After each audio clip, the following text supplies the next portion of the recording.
Kaugnay pa rin ang balita mga kabrigada, nanindigan si House Committee on Good Government and Public Accountability na si Congressman Joel Chua na hindi naman mauwi sa tensyon sa Kamara kung makinig lang or kung nakinig lang si Vice President Sara Duterte.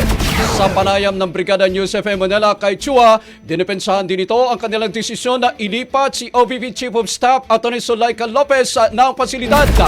Anya, hindi ito desisyon ng iisang tao lamang dahil nagkaroon sila ng special session at wala namang tumutol sa order.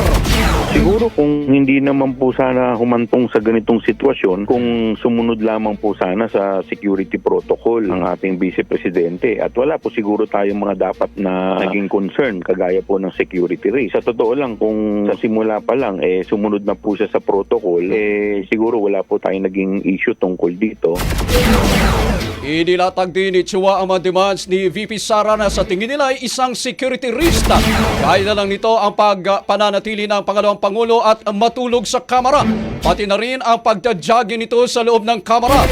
Nagpresenta rin si VP Sara na magsilbing legal counsel ni Lopez kung saan tugon dito ni Chua, hindi pwedeng mag-practice ng law ang isang abogado na kasalukuyang Vice Presidente o miyembro ng gabinete.